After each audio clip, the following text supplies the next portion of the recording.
Sa 5 pamilya, tanging si Lota ang nanatili sa panig ni Jordan. Sinabi ni Lota, bakit ka sigurado na si Jordan ang gumawa nito? Siya ay na-injected ng Mirakuru Serum, ngunit hindi ito nangangahulugan na siya ay hindi magagapi. Paano siya napunta sa mga teritoryo ng pamilya ng Park at Miyamoto at pinatay ang kanilang mga pinuno? Paano siya nakaalis ng hindi nasaktan? Hindi mo ba masyadong pinahahalagahan ang lakas ni Jordan? Talagang napag-usapan na ng lahat ang puntong ito noong kararating lang nila. Mahigpit na binantayan ang mga pamilyang Park at Miyamoto. Kahit gaano pa kalakas ang katawan ni Jordan, imposibleng madali niyang mapatay ang mga ito. Ngumuso si Rong Bailon. Maaari lamang itong mga hulugan na si Jordan ay mayroon pa ring mga nakatagong kakayahan na hindi natin alam. Kaya naman, kapag hinabol natin si Jordan, dapat nating subukan ang lahat para mahuli siya ng buhay. Gusto kong malaman kung ano pa ang mga sikreto niya. Ngayon, ipinapahayag ko na ang pamilyang Miyamoto, tulad ng pamilya Park, ay opisyal na kukunin ng iba pang mga lihim na pamilya. Lahat, mag-imbentaryo tayo ng mga pag-aari ng pamilya Miyamoto. Tuwang-tuwa ang lahat. Ang pagkamatay ni Park Sang-jun at Miyamoto Chujiro ay hindi gaanong nakaapekto sa ibang mga pamilya. Sa halip, magagamit nila ang pagkakataong ito para palakasin ang kanilang sariling pamilya. Umupo silang lahat at nakinig ng mabuti sa ulat tungkol sa sitwasyon at pananaliksik ng pamilya Miyamoto sa mga nakaraang taon. Uminom si Dieter ng isang basong tubig at nagtungo sa banyo. Akmang babalik na siya, bigla niyang napagtanto na may isang figura sa harapan niya. Sa sobrang takot ni Dieter ay halos naiihi na siya sa kanyang pantalon. Joe. Jordan. Si Jordan, na kontrolado ni Sean, ay lumitaw sa harap ni Dieter. May evil smile siya sa kanyang mukha na nagpanginig. Sisigaw na sana si Dieter nang agad siyang pinigilan ni Sean. Kung ayaw mong malaman ng iba ang mga sikreto ng iyong pamilya, maging masunurin ka. Nagulat si Dieter. Anong sabi mo? Napangiti si Sean. Dieter, napakasama ng pamilya mo. Gumamit ka talaga ng mga berdeng halaman para tiktikan ang buong mundo. Naalala ko sa isang magandang pagpupulong ilang taon na ang nakakaraan, namigay ka ng bagong cultivated green plants sa lahat ng pamilya. Sa tingin mo ba ay ililigtas ka ni na Chairman Rong at Madam Jeng kapag nalaman nilang nag-espiya ka sa kanila? Nanginginig si Dieter sa gulat. Paano mo nalaman? Bagamat may posibilidad na nasubaybayan ang pag-uusap ni na Sean at Park Sang-jun, magtatagal pa rin bago masuri ng mga nasasakupan ng house ang recording at ibigay ang mga detalye kay Dieter. Kung tutuusin, napakaraming bagay ang kanilang sinusubaybayan. Kaya naman, hindi pa rin alam ni Dieter na si Jordan ay kinokontrol ni Sean, ni hindi niya alam na alam nila ang sikreto ng pamilya House. Sabi ni Sean, hindi mo kailangang malaman kung paano ko nalaman. Kailangan mo lang malaman na wala akong intensyon na patayin ka. Kung ginawa ko, patay ka na. Unti-unting nawala ang kaba ni Dieter. Sa katunayan, ang pangangatawan ni Jordan ay labis na nangingibabaw ngayon. Napakadali para sa kanya na pumatay ng isang ordinaryong nasa katanghaliang gulang na tulad ni Dieter. Tanong ni Dieter, sabihin mo sa akin kung ano ang gusto mo. Sabi ni Sean, gusto kong tulungan mo ako. Ngayong naglabas na ang 5 pamilya mo ng level 1 pursuit order sa akin, napakahirap para sa akin na magtago ng matagal. At saka, napakalupit ng mga pamilya mo. Para patayin ako, tiyak na yuyuko sila sa anumang paraan at sasaktan ang maraming inosenteng mamamayan. Ito ay isang bagay na ayaw kong makita. Nagsimulang gayahin ni Sean ang tunay na Jordan, inilagay ang pagiging makabayan at marangal ni Jordan.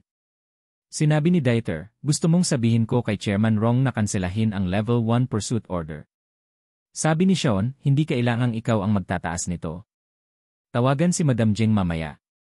Siya at si Jor palagi na siyang maganda ang relasyon sa akin. Mas mabuting sabihin niya ito.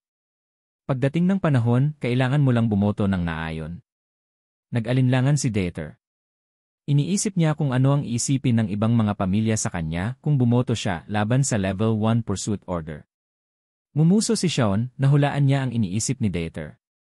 Anya, ikaw na matandang tanga, you've been playing safe and boring for the past few years. You just follow the majority vote every time. Now, it's time to show some character. Saka, wala kang choice ngayon. Anong choice niya? Galit na sabi ni Dieter, sige, kung magmungkahi si Madam Jeng mamaya, susundan ko siya at boboto laban sa level 1 pursuit order.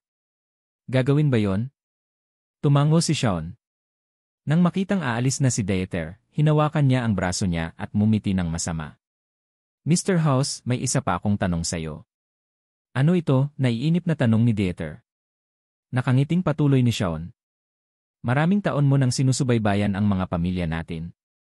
Naniniwala akong alam mo na ang mga sikreto ng lahat ng pamilya. Nagpapanggap ka lang na walang pakialam.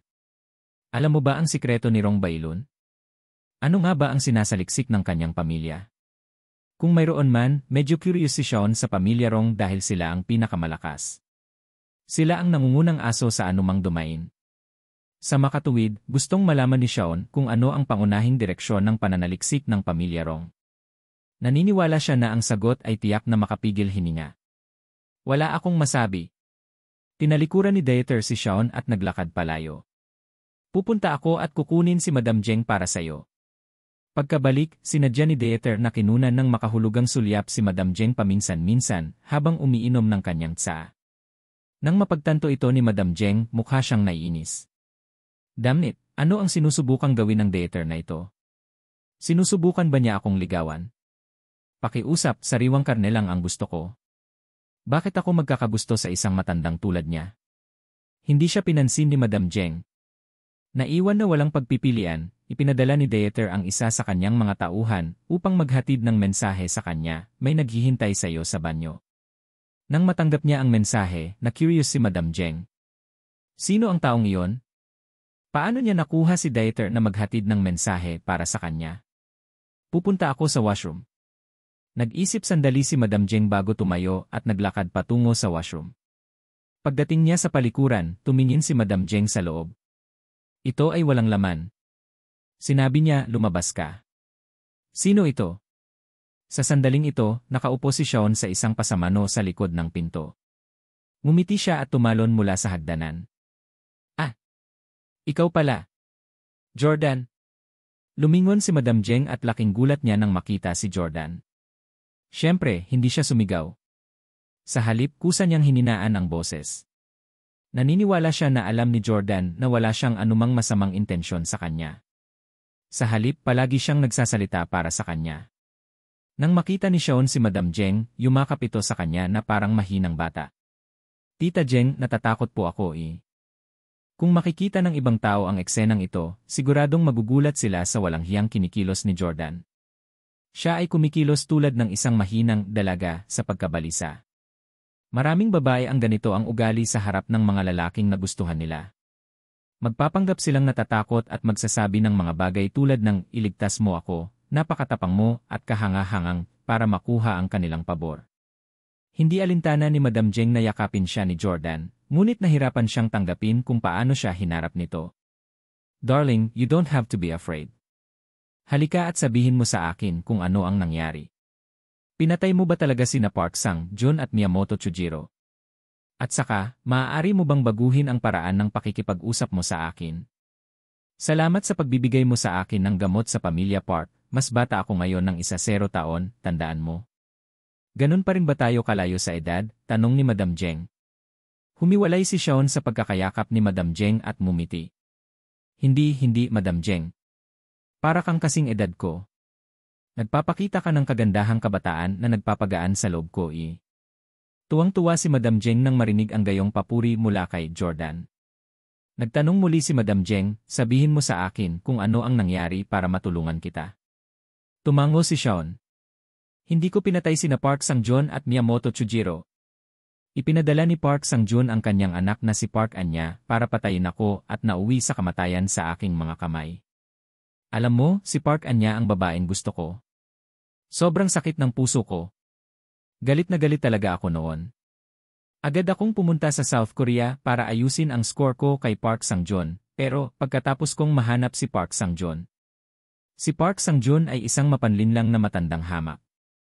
Maraming bitag ang kanyang tirahan. Gumamit siya ng hindi masisirang material para ikulong ako at gumamit pa ng kuryente para pahirapan ako. Nagsasabi ng totoo si Sean, kaya walang naramdamang masama si Madam Jeng. Ang mga Park ay isang lihim na pamilya kaya syempre hindi ka basta-basta makakasakay sa kanilang teritoryo ng mag-isa. Dahil ikaw ay nakulong, paano ka nakatakas sa huli? Tanong ni Madam Zheng. Mula sa puntong ito, nagsimulang gumawa ng kasinungalingan si Shaun. Gusto akong patayin ni Park Sang-jun, ang matandang iyon, ngunit biglang sumulpot si Miyamoto Chujiro. Noon pa man ay gusto ni Miyamoto Chujiro ang Mirakuru Serum, kaya sinabihan niya si Park Sang-jun na huwag akong patayin. Nakaisip ako ng ideya. Sinabi ko kay Miyamoto Chujiro na kung mailigtas niya ako, ibibigay ko sa kanya ang Mirakuru Serum. Tapos inaway ako nina Park Sang-jun at Miyamoto Chujiro. Grabe ang labanan. Sa huli, nagpatayan silang dalawa. Madam Zheng, walang kinalaman sa akin ang pagkamatay nila. Ngumiti si Madam Zheng. Oh, I see. Honey, sa tingin mo ba maniniwala ako sa'yo? Natigilan si Shaun. Minamaliit niya si Madam Zheng.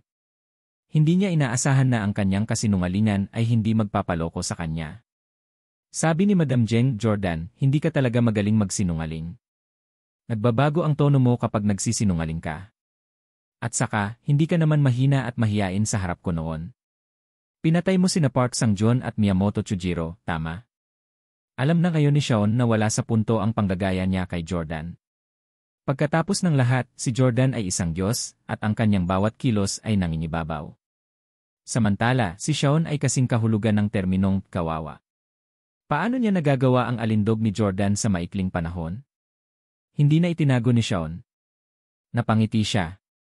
Haha, nakakatakot talaga si Madam Zheng. Tama. Namatay sa kamay ko sina Park Sang-jun at Miyamoto Chujiro. Pero, alam mo na, pareho silang may irreconcilable na away sa akin. Kahit hindi ko sila patayin, papatayin nila ako sooner or later. Tungkol sa kung paano ko sila mapatay, ito ay talagang isang fluke. Kung hindi dahil sa aking swerte, namatay ako sa kanilang mga kamay. Hindi ako makakatayo sa harap mo ngayon. Sinabi ni Madam Zheng, Jordan, ikaw ay makapangyarihan at maswerte na kaya mong patayin ang mga pinuno ng mga pamilyang Park at Miyamoto ng mag-isa. Si Chairman Rong ay nag-iingat na ngayon sa iyong kakayahan. Naglabas na kami ng Level 1 Pursuit Order para sa iyo. Alam mo ba yon? Sabi ni Shaun, hinanap kita dahil dito. Madam Zheng, kailangan ko ng tulong mo.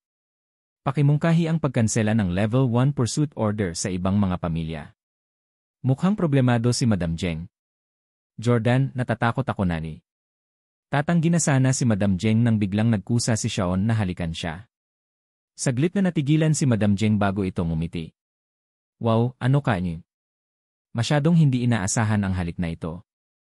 Bagamat naghalikan na silang dalawa noon sa virtual game, laro lang iyon. Bukod dito, ang avatar ni Madam Zheng sa laro ay si Marilyn Monroe. Kaya niyang gawin ang anumang gusto niya. Gayunpaman, sa totoong buhay, imposibleng magkusa siyang halikan ang isang gwapong lalaki na tulad ni Jordan dahil hindi siya hinahayaan ng kanyang katayuan na maging malaya. Alam ni Shaun na nagustuhan ni Madam Zheng si Jordan, kaya ginamit niya ang pamamaraang ito para patahimikin muna ito. Hinawakan ni Shaun ang kamay ni Madam Zheng, sinabi ni Shaun, Darling, alam kong interesado ka sa akin. Palagi kitang hinahangaan. Ikaw ang pinakakaakit-akit na babae na nakita ko. Kung pumayag kang tulungan ako, handa akong maging lalaki mo mula ngayon. Ang iyong subordinate, ang iyong undercover na ahente, ang iyong thug, iyong tagapag-alaga, ang iyong kasintahan. Natuwa si Madam Zheng sa mga salitang iyon. May kakayahan si Jordan na patayin si Park Sang-jun at Miyamoto Chujiro ng mag-isa. Kung magagawa ni Madam Zheng si Jordan sa kanya at sa kanya, ito ay lubhang kapaki-pakinabang sa pamilya Zheng. Gayunpaman, alam ni Madam Zheng na si Jordan ay palaging mapagmataas at malayo. Hindi niya siniseryoso ang iba pang 6 na pamilya. Hindi siya magpapasakop sa alinmang pamilya tulad ng kanyang kapatid. Tinanong ni Madam Zheng, Jordan, willing ka ba talagang sundin ang pamilya ko? Lumuhod si Shaun sa kinaupuan. Payag ako. Simula ngayon, aso na ako ni Madam Zheng. Paki-order na lang ako. Gamitin mo naman ako. Napaisip si Shaun sa sarili, I can promise you anything, anyway, hindi talaga ako Jordan, hahaha. Nang makita ito ni Madam Zheng, ramdam niya ang sinseridad ni Jordan. Oh my God! Jordan, hindi ko talaga akalain na ang isang mapagmataas na lalaking tulad mo ay handang sumunod sa akin. Sige, ipinapangako ko sa iyo na kukunin ko kay Chairman Rong na kanselahin ang Level 1 Pursuit Order sa iyo. Ngayong akin ka na, tiyak na sisiguraduhin ko ang iyong kaligtasan. Salamat, Guro. Nagpatuloy si Sean sa pagiging mapagpakumbaba at tinawag siyang Master. Tuwang-tuwa si Madam Zheng. Tinapik niya ang ulo ni Jordan at tumingin sa kanya. Dahil ang tawag mo sa akin ay Master, ibig sabihin ay maaari kitang utusan na gumawa ng kahit ano. Masasabi ni Sean na sabik si Madam Zheng para sa isang bagay. Sabi niya, handang tugunan ng Jordan ang anuman sa iyong mga pangangailangan. Dahil doon, nagkusa si Sean na halikan muli si Madam Zheng. Makalipas ang kalahating oras. Ang mga Rong at ilang iba pang malalaking pamilya ay dumaraan pa rin sa mga imbensyon at pananaliksik ng pamilyang Miyamoto. Biglang napagtanto ni Rong Bailon na ang upuan sa tabi niya ay matagal nang walang laman. Naguguluhang tanong niya, bakit ang tagal ni Madam Zheng sa palikuran? Kalahating oras na siguro. Napangiti si Dieter na nakakaalam ng totoo. Ang mga babae at lalaki ay may iba't ibang physiological structures. Chairman Rong, dapat tayong maging mas maunawain. Naramdaman din ni Zheng Weilun na may mali. Akmang tatayo na siya para tawagan ang kanyang ina, biglang lumapit si Madam Zheng Weilun na may matingkad na ngiti. Namula ang mukha ni Madam Zheng at hindi niya maitago ang ngiti. Mabagal ang mga yabag niya na parang pagod na pagod. Nang makita ang kanyang mukha, hindi napigilan ni Dieter ang panunukso sa kanya. Look, our most charming Madam Zheng is back. Madam Zheng, are you okay? You look like you just came back from your honeymoon. Alam na alam ni Dieter na nakasama ni Madam Zheng si Jordan sa nakalipas na kalahating oras. Bagamat may kaunting pagkakaiba sa edad sa kanilang dalawa, sila ay isang lalaki at isang babae at matagal nang nag-iisa. Baka ngayon lang sila nakagawa ng kahiyahiya. Nang mapansin ni Dieter ang masayang kalagayan ni Madam Zheng, hindi niya napigilang asarin ito. Talagang salamat ito kay Jordan. Bilang tugon, inilibot ni Madam Zheng ang mga mata kay Dieter at bumalik sa kanyang upuan. Okay na ba ang lahat? Tanong ni Rong Bailon na may pag-aalala. Sagot ni Madam Zheng, ayos lang ako, salamat sa iyong pag-aalala. Dapat may nakain ako. Pero sa washroom ngayon lang may napagtanto ako. Sa tingin ko ay kakaiba ang pagkamatay ni na Park Sang-joon at Miyamoto Chujiro.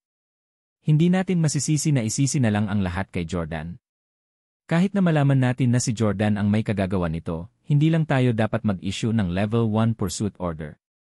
Ito ay magpapalalim lamang ng kanyang galit sa atin. May mga nakatagong panganib sa ating kaligtasan. Kaya't iminumungkahi kong kanselahin ang Level 1 Pursuit Order sa Jordan. Agad namang sumagot si Rong Bailon, hindi. Masyadong delikado si Jordan. Maari natin siyang hulihin ng buhay o patayin siya ng direkta. Hindi na tayo maaaring maging malambot ang puso. Kung hindi, kapag lumakas siya, tayo ay nasa panganib. Sabi ni Madam Zheng, nag-iisa lang siya. At most, maliit lang ang team niya. Anong banta ang kaya niyang idulot? Alin sa mga major family natin ang hindi dumaan sa ilang dekada ng pag-unlad? At saka, nagkaroon kami ng tulong ng isang Diyos-Diyosan dati. Si Jordan ay isang ordinaryong tao lang. Ano ang dapat ikatakot?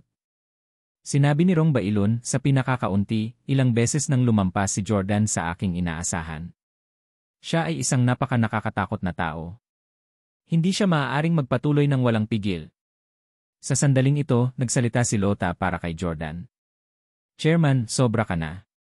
Paano mo mapipilitan ang lahat na sundan ka dahil lang sa galit mo kay Jordan? Sinusuportahan ko si Madam Zheng na kanselahin ang Level 1 Pursuit Order sa Jordan. Sinulyapan ni Rong Bailon ang maliit na batang babae ng masama. I'm sorry, Nadir. Walang silbi na kayong dalawa lang ang magpawalang bisa sa utos. 3 laban sa 2, kailangan nating sumunod sa majority rule. Sa sandaling ito, biglang sinabi ni Dieter, sumasang-ayon ako sa mungkahi ni Madam Zheng. Kanselahin ang Level 1 Pursuit Order sa Jordan. Ano? Natakot si Rong Bailon kay Dieter. Hindi niya inaasahan na ang pamilyang House, na palaging nakasunod sa kanya, ay tatayo sa panig ni Madam Zheng sa pagkakataong ito. Ngumiti si Madam Zheng. Chairman Rong, gaya ng sinabi mo kanina, sinusunod namin ang majority rule. Ngayon, 3 sa aming 5 pamilya ang pumayag na kanselahin ang Level 1 Pursuit Order sa Jordan. Dapat mong tanggapin ang katotohanan ito. Ang natitirang pamilya Addington na nanatiling tahimik ay walang magawang tumingin kay Rong Bailon. Ito ay walang silbi ngayon. Pinikit ni Rong Bailon ang kanyang mga mata at naisip, nakakahanga talaga ang Jordan. Hindi lang niya kayang patayin ang mga pinuno ng mga pamilyang Park at Miyamoto, ngunit pinanigan din niya ang mga pamilyang Jeng at House. Nakakatakot na kasama. Ang taong ito ay dapat na maalis sa lalong madaling panahon. Kung hindi, magkakaroon ng walang katapusang gulo sa hinaharap. Sa unang pagkakataon sa mga dekada, naramdaman ni Rong Bailon na ang kanyang posisyon bilang Panginoon ng mundo ay pinagbabantaan ng ibang tao. Galit na sabi ni Rong Bailon, sige, dahil iniisip niyong lahat na hindi karapat-dapat mamatay si Jordan, kanselahin muna natin ang Level 1 Pursuit Order sa ngayon. Madam Jeng, ilang beses mo nang pinrotektahan si Jordan. Mukhang hindi pangkaraniwan ang relasyon niyo. No wonder ayaw ni Jordan na pakasalan si Lota. Nakahanap na siya ng mas mahusay na backer. Pero hindi ko alam kung si Jeng ay naghahanda na ba. Dahil doon, tumayo si Rong Bailon at naunang umalis. Si Rong Bailon ay talagang isang walang awa na tao. Ang kanyang mga salita ay nagpagalit kay Lota, Jeng Weilon at Madam Jeng. Lalo na si Jeng Weilon. Pagkaalis din ng iba, sa wakas ay hindi na napigilan ni Jeng Weilon at galit na galit siyang naghagis ng mga bagay-bagay. Arf! Bakit? Bakit? Nay, bakit mo pa pinoprotektahan ang brat na si Jordan na yan? Ano ang relasyon mo sa kanya? Nakitulog ka na ba sa kanya? Gagawin mo siyang stepfather. Galit na galit si Jeng Weilon.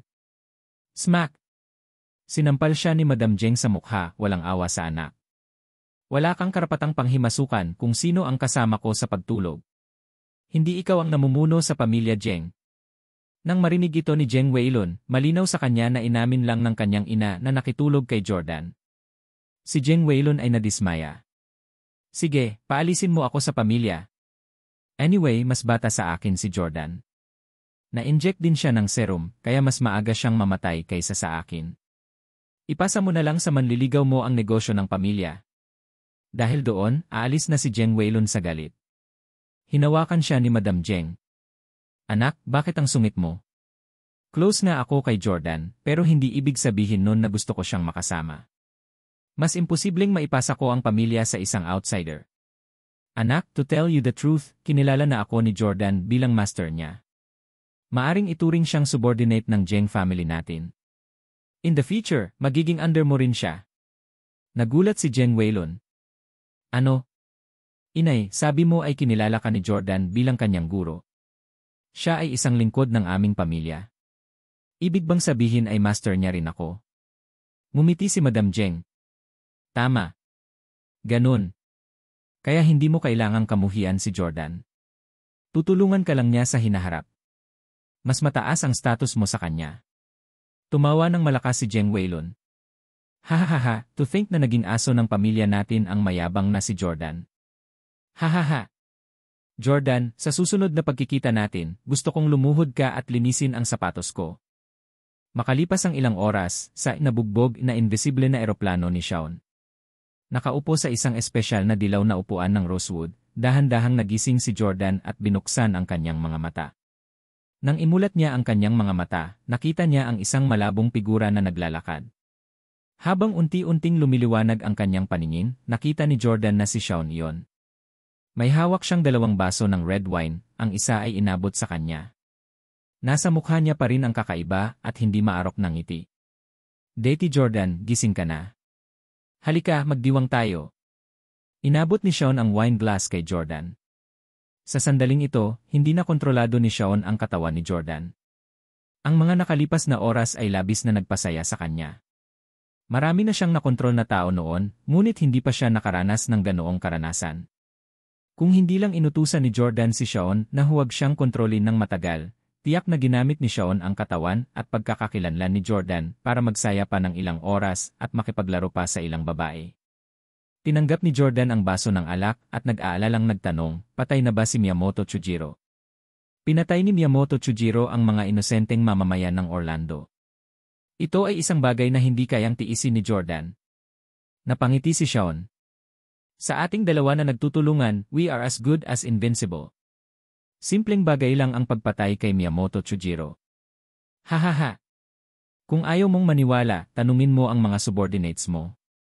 Namatay talaga si Miyamoto Chujiro sa kamay natin. CJ! Sigaw ni Jordan at tumayo. Itinaas ni Sean ang kanyang baso ng red wine para i-clink ang mga baso kay Jordan. Hindi tumanggi si Jordan. Gayunpaman, pagkatapos mag-clink ng salamin, nagtanong si Jordan, bukod sa pagpatay kay Miyamoto Chujiro, hindi mo ginamit ang katawan ko para gumawa ng masama, di ba? Si Sean ay isang matandang soro at itinago ito ng husto. Of course not. We're partners on the same side. How can harm you? Don't worry, everything I do is beneficial to you. Now, we can return to the Lewis in peace and continue our research on the mind transplant technology, right? Tumango si Jordan. Ngayong patay na sina Park Sang-joon at Miyamoto Chujiro, wala na siyang kaaway na papatayin. Makalipas ang isang buwan. Habang nagre-research si Jordan sa laboratorio ni Sean, bigla siyang nakatanggap ng hindi pamilyar na tawag. Sino ito? Tanong ni Jordan. Hahaha, Jordan, hindi mo ba masasabi kung sino ako? Isang matandang lalaki na may English accent ang tunog sa kabilang dulo. Hindi estranghero si Jordan sa boses na ito. Nakilala niya ito on the spot, John Addington. Walang paraan na mali ang pagkakaalala ni Jordan. Ang boses na ito ay tiyak na pag-aari ng pinuno ng pamilya Addington, si John Addington. Hindi maintindihan ni Jordan kung bakit siya tatawagin ni John Addington. Kahit na ang Stiles ay nasa England din, ang pamilya Addington ay walang malapit na relasyon sa kanila. Ang mga Addington ay palaging tagasunod ng pamilya Rong. Hinamak nila na mayugnay sa Stiles. Sabi ni John, tama. Ako si John Addington. Nasa kamay ko ngayon ang kapatid mong si Jemmy. Kung ayaw mong mamatay siya, pumunta ka kaagad sa Gibraltar. Hindi, Jordan, huwag kang sumama. Siya ay Boses ni Jemmy mula sa kabilang linya. Pero bago pa siya makatapos ay ibinaba na ni John ang tawag. Takot na takot si Jordan.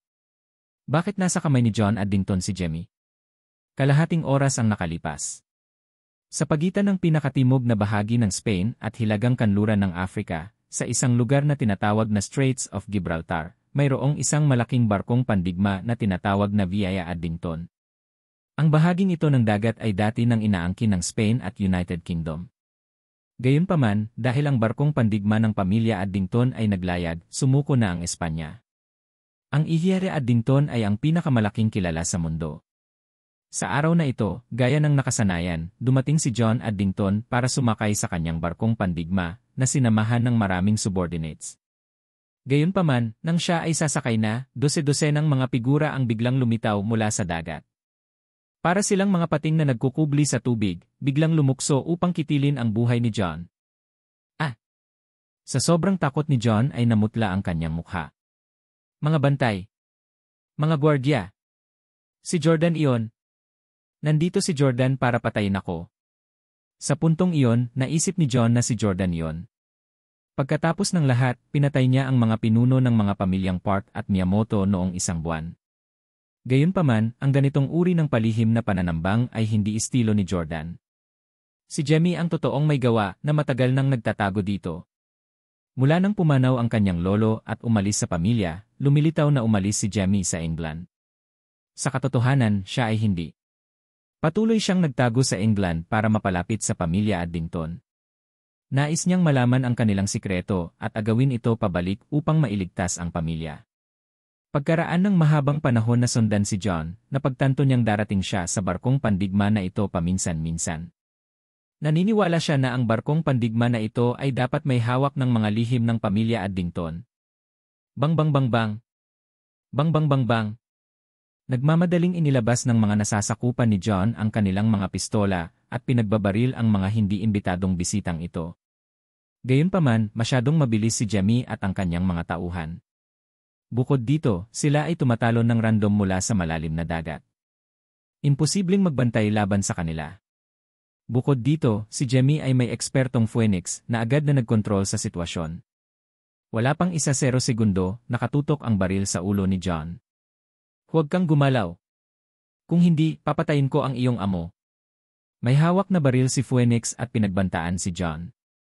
Mabilis na sinabi ni John, lahat, tumigil. Huminto.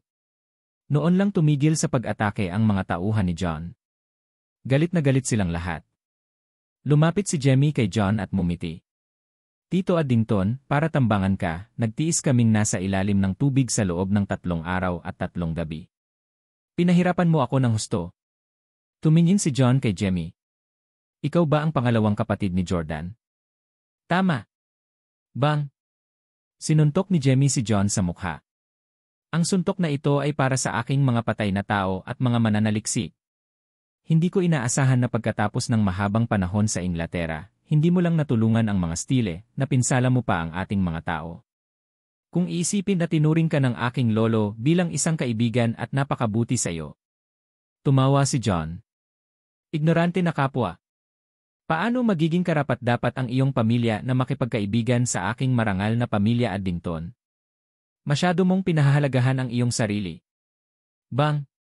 Sinuntok muli ni Jemmy ang mukha ni John. You start. How dare you be disrespectful to Lord Addington? Talagang dudurugin kita. Galit na sabi ng isa sa mga nasasakupan kay Jemmy. Paano kaya ni Jemmy na napagbabantaan ng iba? Kinuha niya ang kanyang pistol at binaril ang taong iyon dead on the spot. Bang! Medyo natakot si John. Hindi niya akalain na mas desidido pa si Jemmy kaysa kay Jordan pagdating sa pagpatay. Kaagad pagkatapos, itinutok ni Jemmy ang kanyang baril kay John at sinabing, Addington, kung ayaw mong mamatay, dalhin mo ako sa iyong barkong pandigma. Tignan ko kung anong mga sikreto ang itinatago ng iyong pamilya. Ayon sa pagsisiyasat ni Jemmy sa pamilya Addington sa panahong ito, natitiyak niyang nasa barkong pandigma na ito ang kanilang mga lihim. Ito ay dahil pumupunta rito si John paminsan-minsan. Minsan, nagsasagawa pa siya ng malawakang clearing operation. Walang tao o eroplano ang pinayagang makalapit sa loob ng ilang daang kilometro mula sa nakapalibot na tubig. Hindi naging madali para kay Jemmy na i-set up ang planong ito. Ngayon, nakahanap na siya ng pinakamagandang pagkakataon para supilin si John. Kung tungkol sa paglusot sa barkong pandigma habang wala si John, imposible yon. Ang seguridad ng barkong pandigma ng pamilya Addington ay nangunguna sa 8 lihim na pamilya. Kung walang pahintulot ni John, kahit isang langaw ay hindi makalusot. Matiim na tinitigan ni John si Jemmy. Noon pa man ay minamaliit niya si Charleston at hindi niya inakala ang araw na matagumpay siyang nahuli ng apo ng huli. Sinabi ni John, kasalanan ko kung bakit itinuon ko ang lahat ng lakas ko sa paghuli kay Jordan kamakailan. Nakalimutan ko na ang pamilya Steele ay mayroon ding maliit na manggugulo tulad mo. Kung hindi nagdulot ng matinding kaguluhan si Jordan, matagal ka nang namatay. Dati, napag-usapan ng mga lihim na pamilya ang pagpatay kay Jemmy. Sa mga kakayahan ng mga lihim na pamilya, kung seryoso sila sa paggawa nito, si Jemmy ay natuklasan na ngayon. Napangiti si Jemmy. Hindi ko itinatanggi na mayroon akong namumukod tanging nakababatang kapatid. Nang mabalitaan kong pinatay niya sina Park Sang-joon at Miyamoto Chujiro, tuwang-tuwa ako. Ito ang kinahinatnan ng pagkakasala sa mga Steele. Sige, sapat na kalokohan. Dalhin mo ako kaagad sa iyong barkong pandigma. Walang choice si John kundi ang palakihin siya. Pagkasakay sa barkong pandigma, may isa pang checkpoint. Kailangang sumailalim sa physical at facial scan ang isa para makapasok. Ding! Na-detect ang mga hindi otorisadong user. Gusto mo bang patayin silang lahat? Isang boses ng electronic system ang nagtanong. Medyo kinabahan si Jemmy. Buti na lang at nandito si John. Kung hindi, siya ay pinatay. Nasa kamay ni Jemmy ngayon si John. Wala siyang choice kundi ang sabihin, hindi. Ang sistema ay patuloy na nagtanong, gusto mo bang bigyan ang mga tauhan na ito ng pansamantala o permanenteng otorisasyon? Sabi ni John, bigyan mo sila ng pansamantalang otorisasyon. Agad na itinutok ni Jemmy ang baril kay John. Hoy, ano ang ibig mong sabihin sa pagbibigay lamang sa amin ng pansamantalang otorisasyon? Gusto ko ng permanenteng otorisasyon. Gusto nating lahat ng permanenteng otorisasyon. Galit na galit si John, ngunit wala siyang pagpipilian. Bigyan sila ng permanenteng otorisasyon. Ang system, matagumpay na naibigay ang permanenteng otorisasyon. Lahat ay maaaring makapasok ng ligtas. Noon lang naglakas loob na pumasok si Jemmy at ang kanyang mga tauhan. Pagkapasok ay dinala kaagad ni Jemmy si John sa pinakamataas na antas ng barkong pandigma. Ito ay dahil sa kanyang pagmamasid sa Addington sa panahong ito, napagtanto niya na mayroong isang napakalihim na lugar sa pinakamataas na antas ng barkong pandigma. Nakasealed ito at hindi makita sa labas. Gustong malaman ni Jemmy kung ano ang nasa loob. Habang unti-unti silang lumalapit ay halatang lalong kinakabahan si John. Anong meron dyan, John? Armas yan, di ba? Bakit ikulong sa takot na makita? Diretsong tanong ni Jemmy. Saglit na nag-alinlangan si John bago sumagot. Normal lang para sa mga barkong pandigma na armado. Bakit mo ako tinatanong ng ganyang katangahan? Humalakhak si Jemmy. Talagang normal ang pagkakaroon ng mga armas sa barkong pandigma, ngunit hindi normal para sa iyo na matakot na makita ito ng mga tagalabas. Buksan mo ito. Gusto kong makita kung anong sandata ang nasa loob. Hindi sumunod si John. Jemmy, medyo naging cold ako sa pamilya mo dati. Gayunpaman, hindi ako katulad ng mga pamilyang Park at Miyamoto na walang awa sa Steeles. Hindi na natin kailangan. Bang! Sinuntok ulit siya ni Jemmy. Huwag mo akong pagsalitaan ng kalokohan. Gawin mo kung ano man ang iutos ko sa'yo. Buksan mo. Bang! Binaril ni Jemmy si John sa binti nang mag-alinlangan siya. Arf! Napasigaw si John sa sakit. Malamig na sinabi ni Jemmy, John, makinig ka sa akin. Pagkatapos mamatay ng aking lolo at sakupin ng ibang mga pamilya ang Steeles, nanumpa ako na buburahin ko kayong lahat. Huwag mong subukan ang aking pasensya. Hindi na nagdalawang isip pa si John. Ginamit niya ang kanyang mga fingerprint para buksan ang hatch. Matapos mabuksan ang hatch, lumitaw ang isang puting kanyon. Ito ay suportado ng isang napakabigat at komplikadong chassis. Wow! Namangha lahat ang mga nasasakupan ni Jemmy. Napakaganda talaga ng kanyon na ito at napakakakaiba. Hindi ito dapat isang ordinaryong kanyon. Nag-pipe up si Phoenix. Tumingin si Jemmy kay John. Magpaliwanag. Sinabi ni John, ito ay isang ordinaryong kanyon lamang sa isang barkong pandigma. Wala akong alam tungkol dito. Hindi ako isang inhinyero. Paano ko ito ipapaliwanag sa'yo? Mumuso si Jemmy. Hindi mo sasabihin sa akin ang tungkol dito. Sige, ako mismo ang susubukan. Gusto ni Jemmy na subukan ito, ngunit pagkatapos ng mahabang panahon na pag-aralan ito, hindi pa rin niya maisip kung paano ito ilulunsad. Ikaw lang ba ang makakapag-activate nito? Tanong ni Jemmy. Dahil sa pagiging maingat ni John, kung saan dapat may otorisadong sumakay sa barkong ito, dapat ay itinakda niya ito na siya lamang at ilang pinagkakatiwalaang tao ang makakapagputok ng kanilang mga espesyal na sandata. Walang ganang tumango si John. Utos ni Jemmy, magsagawa ka agad ng trial run sa kanyon. Ipakita sa akin kung paano ito gumagana. Okay. Sa pagkakataong ito, hindi na nagdalawang isip si John. Marahil ay natakot siya na kung magdadalawang isip pa siya ay barilin siya ni Jemmy. Lumapit siya sa harap ng kanyon at idiniin ang kanang kamay sa isang transparent na lugar. Pagkilala sa fingerprint. Napatingin si Jemmy sa gilid, nakatutok sa hindi pamilyar na sandata na ito. Gayunpaman, sa sandaling ito, biglang kinuha ni John ang isang kumikinang na berdeng sandata mula sa ilalim ng chassis. Array! Sabay na sigaw ni Jemmy at Phoenix. Ito pala ay nagtago ng sandata si John sa ilalim ng chassis. Gusto niyang samantalahin ang pagkakataong ito para makatakas sa kontrol ni Jemmy. Ikaw ang humihingi nito. Agad na kinuha ni Phoenix ang pistola at itinutok sa pulso ni John. Siya ay napakabilis. Tiwala siya na mananalo siya laban sa isang matandang tulad ni John. Gayunpaman. Hush! Natumba si Phoenix sa lupa. Ang berdeng sandata ni John ay isang matinding pagpatay na sandata. Maaari itong bumaril ng mas mabilis kaysa sa isang bala at hindi na kailangang magpuntirya muna ng maayos. Itinutok lang niya ang sandata sa pangkalahatang direksyon ng Phoenix at agad na bumagsak ang huli. Hindi man lang siya nagkaroon ng pagkakataong makabawi. Damn it, ito ay isang laser weapon. Nagulat si Jemmy. Walang makakatalo sa isang dalubhasa tulad ng Phoenix sa isang one-on-one na baril, lalo pa ang isang layaw na matandang tulad ni John. Masyadong advanced ang sandata sa mga kamay ni John. Tumakbo. Alam ni Phoenix na napakalakas ng laser weapon sa mga kamay ni John. Gamit ang huli niyang lakas, inakay niya si Jemmy para makatakas. Ang pinakadakilang katangian ng mga sandatang laser ay ang kanilang napakabilis na bilis. Maaari itong mag-shoot sa bilis ng liwanag. Ang kahusayan ay talagang napakataas. Ito ay 5 hanggang 10 beses na mas mabilis kaysa sa mga super high frequency na armas na binuo dati. Kaya naman, hindi nagdalawang isip si Phoenix na tumakas. Hinawakan niya si Jemmy at tumalon mula sa barkong pandigma patungo sa dagat.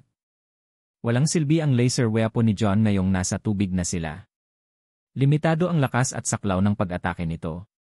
Utos ni John sa kanyang lalaki. I activate ang deep water explosives. Pasabugin ang mapangahas na Jemmy na iyon. Sa tubig. Sa sandaling tumalon sila sa dagat, isang underwater device ang otomatikong bumungad sa katawan ni Jemmy at Phoenix. Hindi lang pinapayagan sila ng device na ito na gumalaw ng mas mabilis sa tubig, ngunit magagamit din nila ito para makipag-usap sa isa't isa. Sabi ni Phoenix, Master, duguan ako. Hindi ako makakasama. Kung hindi, mahahanap nila tayo sa pamamagitan ng pagsunod sa dugo ko. Mauna ka. Hindi na kayanan ni Jemmy. Natatakot siyang mamatay si Phoenix dito, ngunit sa ganoong kritikal na sandali, hindi ito ang oras para maging malambot ang puso. Damn John. Kasalanan ko ang pagiging pabaya ko. Phoenix, mag-ingat ka. With that, binilisan ni Jemmy at umalis. Hindi siya maaaring manatili sa tubig magpakailanman. Kailangan niyang pumunta sa pampang ng mabilis. Nakita siya ni John na tumalon sa dagat at tiyak na sasalakayin ang tubig. Sa makatuwid, napaka hindi ligtas na manatili sa tubig. Hindi nagtagal ay lumutang si Jemmy at sumakay sa kanyang Zephyr 2 sa lalong madaling panahon. Lord Addington, sumakay na si Jemmy sa kanyang eroplano. Sasalakayin na sana ng mga subordinate ng pamilya Addington ang nakapalibot na tubig nang mapansin nilang lumutang na si Jemmy. Ngumiti si John. Jemmy, gusto mong malaman kung anong uri ng sandata ang kanyon ko? Hahayaan kitang maranasan ito ngayon. Mga lalaki, puntirya mo ang eroplano ni Jemmy at barilin ang masamang sasakyang panghimpapawid na iyon. Agad na iniskan ng kanyang mga tauhan ang lugar. Bago ilunsad, humingi sila ng mga tagubilin kay John. Sir, nakalock na kami sa target. Ito ay nasa loob ng aming saklaw sa susunod na 9 na segundo. Mangyaring pahintulutan ang paglulunsad. Ang laser cannon na ito ay napakalakas. Ang bawat shot, kahit na sa panahon ng mga drills, ay nangangailangan ng personal na pahintulot ni John. Kinuha ni John ang kanyang oras. Lumapit siya at ipinatong ang palad niya dito para sa fingerprint verification. Sunog! Sigaw ni John. Bang! Sa sandaling inilabas ni John ang utos, isang berdeng ilaw ang agad na umatake sa Zephyr 2 ni Jemmy at nabali ang isa sa mga pakpak nito. Dahil nabali ang pakpak nito, nawalan ng kakayahang lumipad ang Zephyr 2. Agad itong nahulog sa ilalim ng dagat. Di nagtagal, nahuli ni John si Jemmy. Hindi pinatay ni John si Jemmy matapos siyang mahuli. Sa halip, ginamit niya siya para akitin si Jordan. Natuwa si John pagkatapos niyang tawagan si Jordan. Hehe, Jordan, kung aalisin kita, matutuwa si Chairman Rong sa akin. Siguradong ibabahagi niya sa akin ang mga sikreto ng pamilya nila at bibigyan niya ng mas maraming benepisyo at suporta ang pamilya ko. Samantalang si Jemmy naman na nakatali sa tagiliran ay dinuraan ang pantalon ni John. Iyay! Ikaw ang marangal na pinuno ng pamilya Addington, ngunit handa kang maging alipin ng pamilya Rong. Kung mayroon kang lakas ng loob, pumunta at hamunin ang aking nakababatang kapatid ng hayagan. Huwag gumamit ng mga kasuklam-suklam na pamamaraan. Sinulyapan ni John ang dura sa kanyang pantalon at galit na galit. Mga lalaki, baliin ang isang daliri niya. Arg! Talagang walang awa si John. Mumuso si John. Ignorante, mapagmataas na basura ng pamilya Steele. Wala kang ideya kung gaano kalakas ang pamilya Rong. Hindi mo man lang ako kayang harapin, pero naglakas loob kang magbulalas ng katarantaduhan at minamaliit si Chairman Rong. Para kayong mga palaka sa ilalim ng balon. Kung ang mga Steele ay sapat na karapat-dapat na malaman ito, malalaman mo na ang pananaliksik ni Chairman Rong ay nasa antas na nakakalaban sa langit. Ito ay nasa ibang antas kaysa sa iba sa atin. Jemmy, iaalay ko ang pagkamatay mo at ng iyong kapatid bilang regalo kay Chairman Rong. Isang maliit, malayong bayan sa Villa. Nasa tabi ni Jordan si Sean nang sagutin niya ang tawag. Nang makita ang pagbabago ng ekspresyon ni Jordan, agad niyang tinanong, Jordan, sino ang tumawag sa'yo? Narinig kong sinabi mo na si John Addington iyon. Bakit nakikipag-ugnayan ka pa rin sa lumang bagay na ito?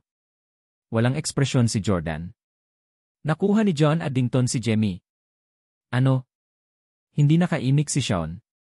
Hindi naging madaling gawain na sa wakas ay manatili dito si Jordan ng payapa sa loob ng isang buwan para makapag-concentrate sa pananaliksik. Nagkaroon ng malaking pagpapabuti sa teknolohiya ng mind transplant, ngunit may mahabang paraan pa bago ang kumpletong tagumpay. Pero ngayon may nangyari na kay Jemmy. Hindi na kailangang sabihin, tiyak na aalis muli si Jordan sa lugar na ito. Napatulala si Sean. Si Jemmy siguro ang nagkusa para i-provoke si John Addington. At ngayon, nahuli na siya. Hindi ba mas mabuti na magtago na lang siya na parang mabuting bata? Bakit kailangan niyang manggulo kahit saan? Ang target niya ay ang pamilya Addington. Marunong talaga siyang pumili. Ang pamilyang Addington ay nasa likod lang ng mga Rong at Jeng na pamilya. Hindi naman sinisisi ni Jordan si Jemmy. Noong pumanaw si Lolo at kontrolado ng iba pang pamilya ang Stiles. Kami ni Jemmy ang nagpasya na iwan ang pamilya namin at umasa sa sarili naming lakas para mabawi ang lahat. Kung isa siyang duwag na tao na gusto lang mamuhay ng komportable, mas pinili niyang sundin ang ibang pamilya tulad ni Jess. Ngayong nahulog na siya sa mga kamay ni John. Kailangan ko siyang iligtas. Malaki ang naitulong ni Jemmy kay Jordan noon. Siya ang nagpakilala kay Jordan sa dalawa niyang asawa. Si Jemmy din ang nagsabi kay Jordan ng mga sikreto ng pamilya. Nag-isip sandali si Sean at mumiti. Magsasama ba tayo ulit? Ang kombinasyon ni Jordan at Sean ay isang hindi magagapi na pag-iral. Ngunit sa sandaling ito, biglang nagpadala si Dragon ng imbitasyon sa video call. Mabilis itong sinagot ni Jordan. Hindi lang si Dragon ang nasa video call. Three-way na tawag iyon sa subordinate ni Jemmy na si Phoenix. Sabi ni Dragon, nakipag-ugnayan sa akin si Phoenix ngayon. May itatanong siya kay Master. Mukhang nasugatan at basang-basa si Phoenix. Yumuko siya kay Jordan.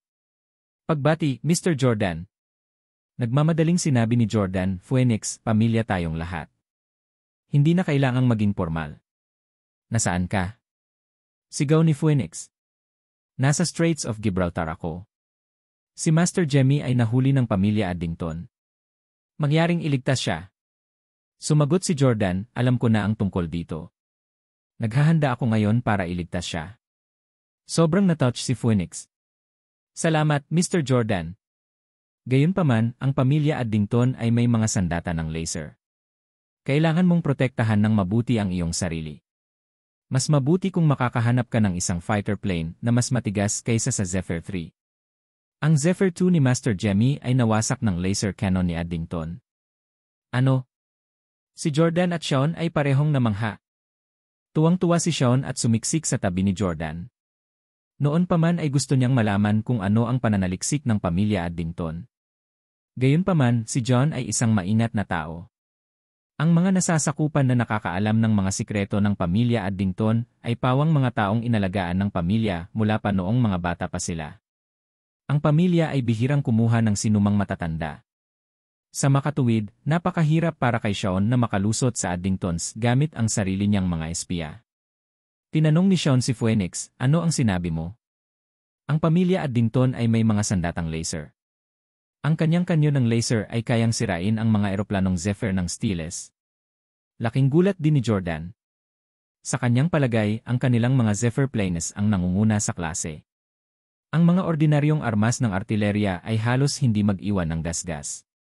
Gayunpaman, ang mga sandatang laser ng pamilya Addington ay madaling sirain ang mga ito.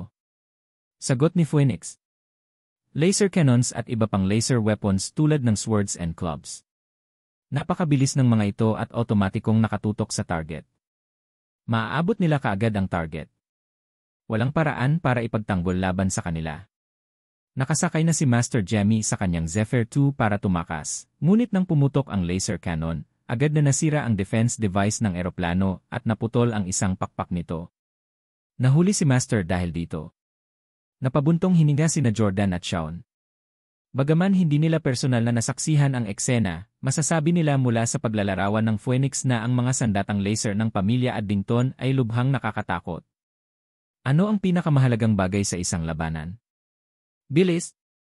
Paano lalaban kung ang isa ay hindi makapag-react sa oras pagkatapos ng pag-atake? Sinabi ni Shawn kay Jordan, "Jordan, hindi ka makakapunta." "Bakit?" tanong ni Jordan. Sabi ni Shawn na may seryosong ekspresyon, may laser weapon si Addington. "Kahit magsanib puwersa tayong dalawa, hindi tayo magiging match niyan. Mamamatay lang tayo kung pupunta tayo. Hinding-hindi kita hahayaang kunin ang panganib na ito." Takot din si Jordan sa mga sandatang laser. Na-inject siya ng Mirakuru Serum pero paano kung siya ang may pinakamalakas na pangangatawan? Paano niya makakayanan ang mga armas ng laser? Tila may laser sword si John at sa isang kaswal na laslas lang, hindi na makalapit si Jordan sa kanya. Kahit na ginamit niya ang kanyang kakayahan upang hulaan ang hinaharap, ito ay walang silbi. Ito ay magpapaalam lamang kay Jordan ng maaga kung siya ay mananalo o matatalo. Napatingin si Jordan kay Phoenix. "Phoenix, hintayin mo ako dyan. Kukontakin kita pagdating ko." Luha ng pasasalamat si Phoenix. "Salamat, Mr. Jordan. Dragon, standby ka para tanggapin ang mga order ko." With that, ibinaba ni Jordan ang video call. Galit na galit si Shawn. "Jordan, nababaliw ka na ba? Hindi dapat maliitin ang mga armas ng laser ng pamilya Addington. Ang mga pamilyang European na ito ay hindi kasing daling pakitunguhan gaya ng mga pamilyang Asyano. Huwag mong isipin na kaya nating patayin ang mga ulo ng lahat ng iba pang pamilya dahil lang sa pinatay natin sina Park Sang-joon at Miyamoto Chujiro. Ito ay hindi makatotohanan." Sinabi ni Jordan, "Hindi ako mayabang. Alam ko na kung pupunta ako sa ganito, mamamatay lang ako. Gayunpaman, hindi ko maaaring baliwalain ang buhay ni Jemmy. Ako ay isang Diyos. Kung hindi ko man lang mailigtas ang sarili kong kapatid, maituturing pa ba akong isang Diyos?" Alam ni Shawn na maganda ang relasyon ni na Jordan at Jemmy, kaya iminungkahi niya, "Jordan, kung pipilitin mong pumunta, tawagan si Madam Jeng at hilingin sa kanya na tulungan ka." "Madam Jeng?" tanong ni Jordan. Nang kontrolin ni Shawn ang katawan ni Jordan, naging napakasaya niyang babae si Madam Jeng. Bukod dito, nagsinungaling si Shawn kay Madam Jeng at sinabing handang sumailalim si Jordan sa kanya. Hindi niya ito iiwan sa kaguluhan. Sabi ni Shawn, "Tama. Hindi mo ba siya binigyan ng formula para sa Mirakuru Serum ilang araw na ang nakakaraan? Siguradong tutulungan ka niya." Ilang araw na ang nakalipas, talagang hinanap ni Madam Jeng si Jordan at hiniling na ibigay sa kanya ang perpektong formula para sa Mirakuru Serum. Ang 5 pamilya ay naglabas ng Level 1 pursuit order sa Jordan. Dahil lang sa interbensyon ni Madam Jeng kaya nakansela ito. Sinaktan pa niya si Chairman Rong sa paggawa nito. Malaki ang pasasalamat ni Jordan kay Madam Jeng, kaya ibinalik nito ang pabor at binigyan siya ng Mirakuru Serum. CJ. Agad kinuha ni Jordan ang telepono at tinawagan si Madam Jeng. "Hey, you know little baby, I was just about to call you," magiliw na sabi ni Madam Jeng. Hindi sanay si Jordan sa mga ganoong intimate terms of address, pero nang maisip niya kung paano na sila naghalikan sa virtual game, hindi na niya ito inisip. "Madam Jeng, may isang bagay na hindi ko alam kung dapat ko bang itanong sa'yo. Ito ay isang pribadong bagay. Ayokong mahirapan ka, ngunit natatakot ako na hindi ko ito magawa ng mag-isa." Napakadirekta ni Jordan. Masasabi ni Madam Jeng na may problema si Jordan. Nag-aalalang tanong niya, "Oh, mahal, ano ang pinagsasabi mo? Lalaki ka na, hindi ba? Ang mga problema mo ay mga problema ko. Huwag mag-atubiling sabihin sa akin kung ano ang nangyari. Ako ang iyong lalaki." Napagtanto agad ni Jordan na may mali. Lumingon siya kay Shawn. Nang maramdaman ang mapanuring tingin ni Jordan, iniwasan ito ni Shawn. Damn it, malamang natulog ang knee-starred na si Shawn kay Madam Jeng nang kontrolin niya ang katawan ko. Arf, ang Dan-Wu-starred na iyon. Si Jordan ay 100% sigurado na ginamit ni Shawn ang kanyang katawan para gawin ang isang bagay na hindi pa niya sinasabi kay Jordan. Pagkatapos ng oras na iyon, kakausapin ni Madam Jeng si Jordan sa napaka-offhand na paraan. Minsan, parang inuutusan siya ng tono niya. Itong si Shawn ang sumpain. "Huwag mong sabihing nakikipaglaro siya sa matandang babaeng iyon, Madam Jeng. Nagmura si Jordan sa kanyang puso. Gayunpaman, hindi ngayon ang oras upang ituloy ang bagay na ito.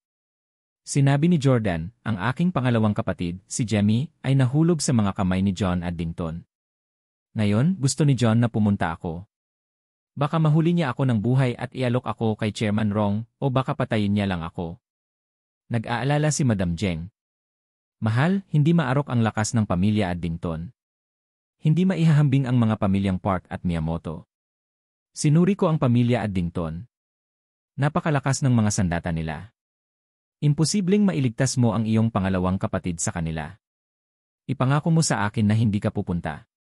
Huwag kang makipagsapalaran. Ayokong mawala ka, intindihin mo. Minsan lang tayo magmahalan. Damn it. Damn it. Nakitulog niya ako sa matandang babaeng iyon, Madam Jeng. Si Madam Jeng mismo ang nagpatunay sa haka-haka ni Jordan. Sinamaan ng tingin ni Jordan si Shaun. Sino ba ang nag-iwan ng bukas na bintana? Paano kung may lumipad na XUA device? Seryoso. Hindi naglakas loob na tingnan ni Shaun si Jordan. Nagmamadali siyang humanap ng dahilan at tumakbo sa gilid. Napabuntong hininga si Jordan. Ilang beses na siyang tinulungan ni Madam Jeng. Itrato na lang niya ito bilang kabayaran sa kanyang kabaitan. Siya ay natulog sa kanya kaya maging ito. Mas mahalaga ngayon ang pagliligtas sa buhay ni Jemmy. Dahil nakatulog na ito sa kanya, hindi na siya formal na hinarap ni Jordan. Sabi ni Jordan, Anli, alam ko na ang trump card ng pamilya Addington. Nagulat si Jeng Anli. Ano? Ibig mong sabihin alam mo ang sikreto ng pamilya Addington? Ano ito? Sabihin mo sa akin. Si Jeng Anli at ang pamilya Addington ay may malapit na relasyon, ngunit hindi pa rin niya alam kung ano ang kanilang sinasaliksik. Ang alam lang niya ay may kaugnayan ito sa mga armas. Sinabi ni Jordan, mga sandata ng laser. Mga sandata ng laser. Nagulat si Jeng Anli. Ipinaliwanag ni Jordan, si Jemmy ay nagtago sa paligid ni John Addington sa panahong ito. Sinabi sa akin ng kanyang nasasakupan na nakita niyang gumamit si John ng laser cannon upang basagin ang isa sa mga pakpak ni Zephyr 2. Hindi nag-alinlangan si Jeng Anli sa mga salita ni Jordan dahil ito ay napakalapit sa kanyang sariling haka-haka. Sinabi ni Jeng Anli, kaya ang pamilya Addington ay gumagawa ng mga sandatang laser. Mukhang ang kanilang pagsasaliksik sa mga armas ng laser ay umabot sa isang napakakahanga-hangang antas. Nakakatakot na tao. Jordan, nagawa mo ng mabuti. Alam kong ikaw ay isang may kakayahang tao. Hindi ko inaasahan na sasabihin mo sa akin ang ganoong mahalagang impormasyon ng ganoon kabilis. Gagantimpalaan kita ng mabuti. Tila tinatrato ni Jeng Anli si Jordan bilang kanyang kilingkod. Kung tutuusin, mapagpakumbabang isinuko ni Jordan ang sarili sa kanya noong panahong iyon. Hindi alam ni Jeng Anli na hindi iyon ang tunay na Jordan noon. Sinabi ni Jordan, salamat. Hindi ko kailangan ng anumang gantimpala. Gusto ko lang iligtas ang aking pangalawang kapatid ngayon. Alam ko na ang pamilya Jeng ay hindi mababa sa pamilya Addington. Maaari mo ba akong tulungan? Wala akong anumang bagay dito na makakalaban sa kanyang armas na laser. Masyadong mabilis. Well, nag-alinlangan si Jeng Anli. Siyempre ang pamilya Jeng ay may mga armas na maaaring makipagkumpetensya sa pamilya Addington. Gayunpaman, si Jordan ay isang kilingkod lamang. Hindi siya karapat-dapat na ilabas nila ang kanilang mga armas at ibunyag ito sa mga tagalabas. Gayon din, kung ang dalawang panig ay nagsimula ng isang matinding labanan, si Chairman Rong ay magiging lubhang malungkot. Sa katunayan, maaaring parusahan ni Chairman Rong ang mga Jeng kapag sinalakay nila ang pamilya Addington. Bukod dito, kung ang dalawang pamilya ay lumaban gamit ang kanilang mga lihim na armas, ang magiging resulta ay napakalaking epekto. Ito ay magiging isang pangunahing pandaigdigang kaganapan. Sinabi ni Jeng Anli, Jordan, hindi na kailangang gawing komplikado ito. Hindi mo kailangang labanan si Addington ng direkta. Maaari mo siyang dayain. Paano ito? Ipapasyal ko ang aking anak, si Waylon, para bisitahin si John. Habang ginulo si John, makakahanap ka ng pagkakataong iligtas ang iyong pangalawang kapatid. Ano sa palagay mo? Napaisip si Jordan. Ito ay isang magandang ideya. Hanggat makakalapit si Jordan at ligtas na maabot ang kinaroroonan ni Jemmy, mas madaling iligtas siya. CJ. Binaba ni Jordan ang tawag at hinawakan si Shawn na nakatalikod sa kanya. Parang nanghuli ng maliit na sisiw. Hoy, bitawan mo! Kung hindi ka bumitaw, lalaban ako. Kinakabahang sigaw ni Shawn. Pumalakpak. Inihagis ni Jordan si Shawn sa sofa at galit na sinabi, Shawn.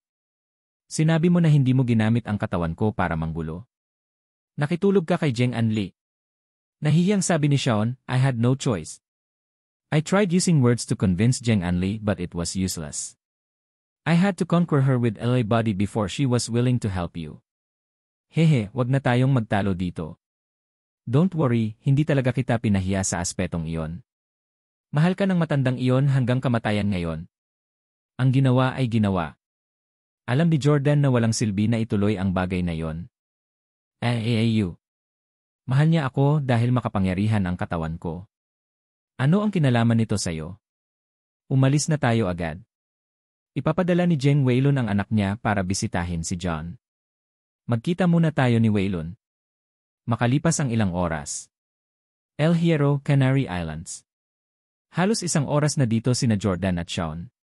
Nakipag-ayos sila kay Jeng Waylon dito. Maya-maya, unti-unting lumitaw ang isang eroplano at dahan-dahang lumapag sa lupa at lumabas sa eroplano ang isang gwapong lalaki na nakasunglas. Si Jeng Waylon iyon. Naglakad si Jeng Waylon sa isang kahanga-hangang paraan. Walang masyadong subordinates sa likod niya habang papalapit siya kay Jordan.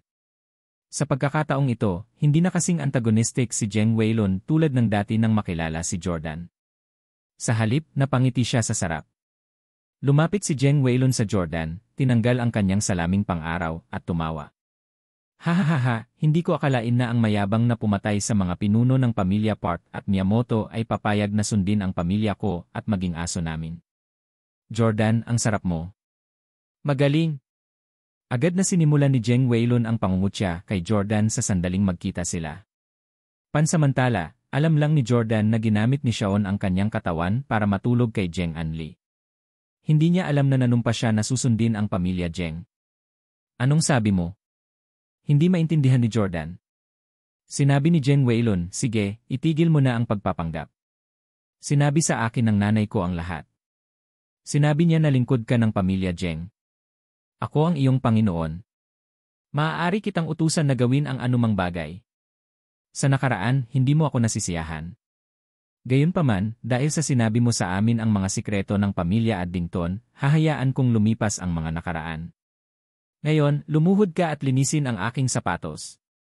Gusto ni Jeng Waylon na lumuhod si Jordan at linisin ang kanyang sapatos. Gusto niyang ipakita na mas mataas ang status niya kaysa kay Jordan. Sa gilid, mumisi si Dragon.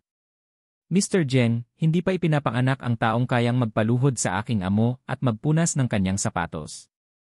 Dahil kailangan nila ng tulong niya ngayon, walang sinabi si Dragon na masyadong masama. Mumuso si Jeng Waylon at tumingin kay Jordan. Jordan, ayaw mo ba? Naisip ni Jordan sa kanyang sarili, Damn Shawn. Tiyak na higit pa sa pagtulog ang ginawa niya kay Jeng Anli. Tiyak na pinagawa niya ako ng kababalaghan. Gayunpaman, hindi ko kayang saktan si Jeng Waylon ngayon. Mahalaga siya sa pagliligtas kay Jemmy. Inayos ni Jordan ang sarili at mumiti. Mr. Jeng, sa nakikita mo, marami tayong mga subordinates sa paligid. Alam mo naman na ako ay isang tao na labis na nagmamalasakit sa aking reputasyon. Hindi ba natin ito gagawin sa harap ng napakaraming subordinates?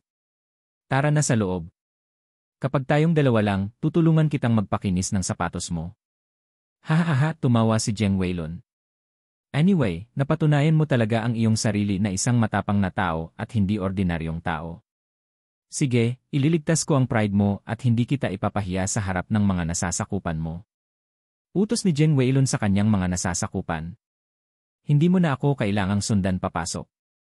Sasakay ako sa eroplano ni Jordan para tingnan. Hindi, ang kanyang eroplano ay dapat ding ituring na ari-arian ng pamilya Jeng. Nag-aalalang sinabi ng isa sa kanyang mga nasasakupan, may mangyayari ba? Guro, mas mabuting maging mas maingat. Sumagot si Jeng Waylon, huwag kang mag-alala. Sa relasyon ni Jordan sa aking ina, hindi siya maglalakas loob na atakihin ako. Ngayong gusto na siya ni Chairman Rong na patayin siya, ang nanay ko lang ang makakapagtanggol sa kanya. Hindi siya mangangahas na saktan ako. Hahaha. Si Jordan ang bagong Diyos. Siyempre, alam niya na ang mga kakayahan ng isang Diyos-Diyosan ay lumalaban sa langit. Gayunpaman, matatag siyang naniniwala na siya lamang ang napili sa mundo. Walang ibang makakapantay sa kanya. Medyo nagsiselos si Jordan. Natukoy mo na ang lihim na pagsasaliksik ng pamilya Rong ay nasa parehong antas ng Diyos. Masyado mo bang mataas ang tingin mo sa kanila? Umiling si Jeng Weilun. Jordan, wala kang masyadong contact kay Chairman Rong. Kaya mo nasasabi ito. Kapag nakikisalamuha ka sa kanya, mas malalaman mo na hindi siya maarok. Batay sa maraming taon naming pakikitungo kay Chairman Rong, ang mga sikreto ng pamilya Rong ay tiyak na lampas sa aming imahinasyon. Hindi ito kasing simple ng mga armas o high-tech na aplikasyon. Pinag-isipan ito ng malalim ni Jordan. Ganoon ba kalakas ang pamilya Rong? Si Shaon, na nasa likod ni Jeng Weilun, ay tumango na parang sang-ayon sa kanyang pagsusuri sa pamilya Rong. Sinabi ni Jordan, sige, dahil ang sikreto ng pamilya Rong ay napakalangit, gusto ko ring malaman kung ano ito. Tatanggapin ko ang misyon na ito. Gayunpaman, kahit na hindi ito hiniling ni Jeng Weilun, si Jordan ay nagsaliksik kay Chairman Rong sa kanyang sariling kagustuhan at ibinunyag ang sikreto ng kanyang pamilya. Bilang Diyos, hindi siya papayag na magkaroon ng mga sikreto sa mundong ito na hindi niya alam. Tuwang-tuwa si Jeng Weilun. Muli siyang humigop ng kape at sinabing, napakasarap, Jordan. Naniniwala akong matatapos mo ang misyon ng matagumpay. Kung kailangan mo ng anumang tulong, gagawin ng pamilya ko ang lahat ng aming makakaya upang tumulong. Gayunpaman, kung hindi ka sinasadyang mahuli ni Chairman Rong sa panahon ng misyon, hindi mo maaaring ilantad ang kamay ng pamilyang Jeng dito. Ngumiti si Jordan. This is something I decided on my own. What has it got to do with your family? Buti na lang maganda ang relasyon ko kay Madam Jeng, kaya handa akong ibahagi sa kanya ang sikreto pagkatapos kong malaman. Hahaha, well said, well said. Gusto ko ang mga matalinong tulad mo. Natuwa si Jeng Weilun. Ayaw na ni Jordan na mag-aksaya ng oras sa pakikipag-usap kay Jeng Weilun. Kung patuloy silang mag-chat ng ganito, baka hindi na makatiis pa si Shaon at atakihin si Jeng Weilun. Dahil ang kanilang kasalukuyang pag-uusap ay medyo magiliw at si Jordan ay hindi isang masamang tao sa puso, hindi na kailangang gawin ni Shaon ang anumang bagay kay Jeng Weilun. Naubos mo na ang kape mo. Ipaghahanda kita ng isa pang tasa. Naglakad pasulong si Jordan. Inabot ni Jeng Weilun ang kanyang tasa ng kape kay Jordan. Ang sarap ng kape mo. Gawan mo ako ng isa pang tasa. Sa pagkakataong ito, nilagyan ng droga ni Jordan ang kape ni Jeng Weilun. Matapos inumin ito, hindi nagtagal ay nahimatay si Jeng Weilun sa sofa. Hinubad ni Shaon na nagtatago sa gilid ang kanyang maskara. Ito ay nagliligtas sa akin ng problema sa paggawa nito sa aking sarili. Napatingin si Jordan kay Shaon. Ano sa palagay mo ang kanyang pagsusuri sa pamilya Rong? Sabi ni Shaon, sa tingin ko ay tumpak ang kanyang evaluation. Hindi siya nag-exaggerate. Ito rin ang dahilan kung bakit gusto kong makipagpalitan ng isip kay Rong Bailon. Kung ako ay maging Rong Bailon, hehe, ako ang magiging pinakamalakas sa mundong ito. Nang marinig ito, napuno din si Jordan ng pag-uusisa tungkol sa mga sikreto ng pamilya Rong. Napagpasyahan niya na sa hinaharap, tiyak na papasukin niya ang pamilya Rong at mag-imbestiga. Gayunpaman, kailangan muna niyang iligtas si Jemmy. Hindi nagtagal ay nakontrol ni Shaon si Jeng Weilun. Nang lumabas si Jeng Weilun mula sa Zephyr 3 kasama si Jordan, maging ang mga nasasakupan ni Jeng Weilun ay hindi alam na ang kanilang amo ay naging Shaon. Makalipas ang kalahating oras. Sa eroplano ng pamilya Jeng, dinyaw ni Shaon ang numero ni John Addington. Saglit na nataranta si John bago sinagot ang telepono. Tito Addington, magandang hapon. Ginaya ni Shaon ang paraan ng pagsasalita ni Jeng Weilun at nagpahayag ng pakikiramay. Si John ay napakagalang din, haha, so it's Weilun. Bakit bigla mo akong tinawag? Napatingin si Shaon sa isang eroplanong nasa harapan niya. Lumipad ako ngayon patungo sa Straits of Gibraltar, ngunit bigla akong binantaan ng isang eroplano. Pakinggan. Atensyon, hindi kilalang sasakyang panghimpapawid. Umalis ka agad sa lugar na ito. Kung hindi, sasalakayin ka namin. Nagpatuloy si Shaon sa telepono. Nakita ko ang logo ng Addington family mo sa fighter jet na yon. Dapat ay iyong eroplano. Nagmamadaling sinabi ni John, I'm sorry. I'll give the orders for them to step down. I will not let Nwa subordinates hurt you. Tumawa si Shaun. Mr. Addington, napakataas ng tingin mo sa pamilya mo. Ang mga fighter jet ng pamilya Jeng natin ang pinakamaganda sa mundo. Kung hindi dahil sa pamilya mo ang eroplanong ito, matagal ko na itong binaril. Hindi nangahas na makipagtalo si John. Ang katayuan at lakas ng pamilya Jeng ay talagang higit sa pamilya Addington. Nagtataka ako kung bakit bigla kang pumunta sa Straits of Gibraltar. Sabi ni Shaun, pumunta ako para hanapin ka. Alam kong nandito ka. Nakita ko na ang barkong pandigma mo. Magkita tayo. Nagpanik si John. Hindi niya inaasahan na malalaman ni Jeng Weilun ang kanyang kasalukuyang lokasyon. Halatang handa siya. Nakatago sa barkong pandigma ang sikretong laser weapon ng pamilya Addington. Hindi niya hahayaang makalapit ang mga estranghero sa barkong pandigma, lalo pat pumasok. Mabilis na sinabi ni John, Weilun, actually, nandoon ako Nang maghahanap na siya ng dahilan para tanggihan ang pulong na ito, ibinaba ni Shaun ang tawag. Damn it! Nagalit si John. Si Jordan dapat. Tinawagan niya si Madam Jeng para humingi ng tulong. Kaya pala nandito si Jeng Weilun. Damn Jordan. Bakit ang daming babaeng handang tumulong sa kanya? Kung hindi dahil kina Lota at Madam Jeng, 10 beses na siyang namatay. Wala siyang choice. Dahil alam na ni Jeng Weilun na nandito si John, hindi siya makatanggi. Kung hindi, masasaktan niya ang pamilya Jeng. Bagamat sinundan niya si Chairman Rong, ang pamilya Jeng ay isang pag-iral na ayaw niyang pukawin. Di nagtagal, isang eroplano ang direktang lumipad sa barkong pandigma ng pamilya Addington.